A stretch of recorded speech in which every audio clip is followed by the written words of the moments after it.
This is Hidden Killers with Tony Bruschi. So picture this one. It's Christmas Day, 2024, in Ohio. Most families are unwrapping gifts, sipping eggnog, and trying to, tolerate their in-laws. 37-year-old Brittany Cole was in this situation. She had something a little more sinister up her sleeve, though. Instead of giving her 80-year-old father-in-law, David Cole Sr., a nice holiday card or a pair of cozy socks, she decided to kill him. And not in some heat-of-the-moment kind of way. No, this was planned. Brittany, who was studying to be a nurse, which is darkly ironic, mixed up a deadly cocktail for David Sr. She gave him 6 capsules of Tylenol with codeine, plus a nice chaser of ZzzQuil. Now, for anyone not in the medical field, that combination isn't exactly a recommended dosage. It's a one-way ticket to shutting down your body, especially for an elderly man. Brittany knew exactly what she was doing. Prosecutors later made it clear that she gave him those meds knowing they would kill him. And then, well, after David Sr. died, Brittany didn't do what a normal person would do, like call 911 and pretend it was an accident. Nope. Instead, she calmly started telling family members that she had moved to Cincinnati because, of course, that's totally normal. An 80-year-old man just up and leaves without a trace, no goodbye calls, no forwarding address, no nothing. It sounds legit that, he just decided to go move to Cincinnati. And if that wasn't bad enough, Brittany and her family packed their bags and took a little vacation to Orlando. Yeah, while his body was just sitting in the house. Yeah, she committed murder and then went for a fun getaway, as if she hadn't just poisoned a man to death. Priorities, It does kind of remind me of the Laundries a little bit. In the Gabby Petito situation where Brian shows back up with Gabby's van and no Gabby, and they go on a camping trip. So bizarre. This is a good time to go camping. In some sick way, I feel like they did that knowing he was going to kill himself. But let's go have one more fun family outing before Brian offs himself in the woods. Could be. That's my conjecture. Yeah. Now, here's where things get even messier. Fast forward a couple of weeks to January 8th of 2025, and Brittany is at a nursing school because apparently she still thought she had a future in healthcare. And her husband, 44-year-old David Cole Jr., finally stumbles upon Dad's remains. His dad's remains. Let me tell you, this is where it gets kind of really dumb. Instead of immediately calling the police like a normal person who finds a decomposing body in their house, he and Brittany start texting about the smell and how to get rid of it. Yes, his dad. That's his dad. Yeah. He didn't call the police. Oh my God, my wife is crazy. She killed my dad and his body's here. Or at the very least, Dad is dead and decomposing. Let's call 911. No.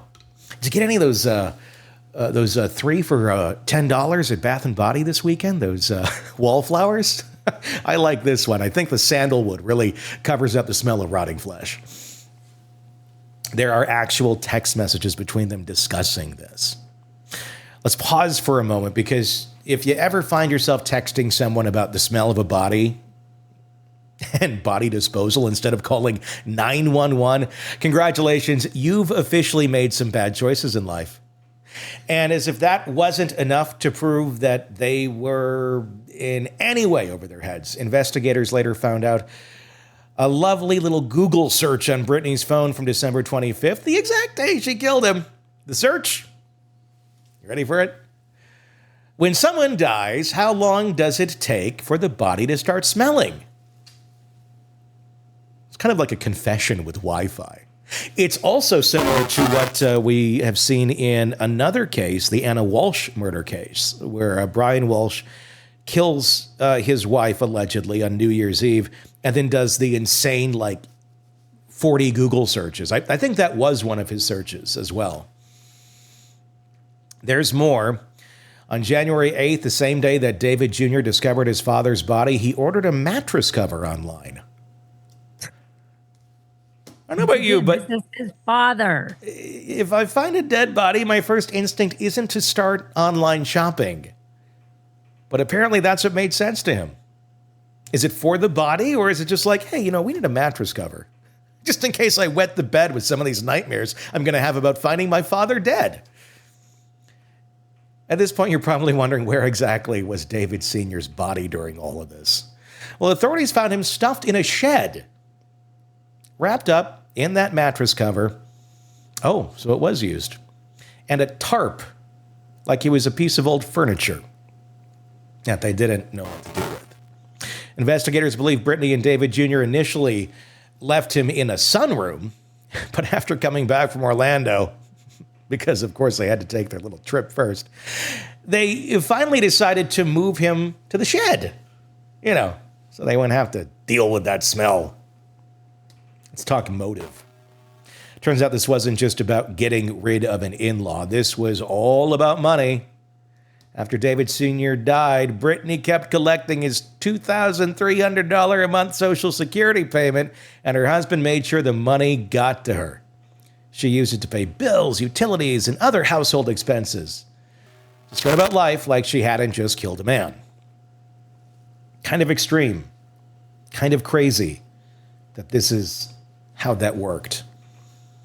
But as you can probably guess, the whole thing fell apart spectacularly. Brittany was arrested, charged, and on February 25th, she was sentenced to life in prison. The catch? She'd be eligible for parole after 16 years. Like you do. Which honestly is wild considering she literally murdered someone, hid the body, went on vacation, and then just continued spending his money like nothing happened. As for her husband, David Jr., well, let's just say things aren't looking great for him either. He's facing 6 felony charges, including tampering with evidence, abuse of a corpse, and obstructing justice. He has not been arraigned yet, but it's safe to say that his life is about to get a whole lot worse. So let's review. Brittany poisoned her elderly father-in-law on Christmas Day, lied to everyone about him, moving to Cincinnati, went on vacation while his body rotted in your sunroom, Googled incriminating stuff, texted about the smell, kept cashing his checks, and somehow thought she'd get away with it. And yet, here we are. She's in prison. Her husband's about to go to jail. And their grand criminal plan collapsed faster than a house of cards in a windstorm. The moral? If you're going to commit a crime this stupid, maybe don't have a digital trail that a middle schooler could crack in 5 minutes. But honestly, just don't commit murder. Because trust me, prison food is nowhere near as good as an Orlando vacation. Just not a good idea in any way, shape, or form. It amazes me the stupidity of people some days, Carol. It's like, kill father-in-law. Let's go to Disney World. And, like when she's at Disney World, she's having fun. She's doing the fun things. It's not like I'm sure she rented a hotel room just to sit there and mope. She's out participating and having fun. Knowing what she just did. One of those things, like sometimes if you're in line at Disney World, you start like chatting with other folks in line because there's nothing else to do other than stare at your phone. Yeah. And sometimes like, oh, like, where are you from? Da-da-da-da-da, that sort of stuff.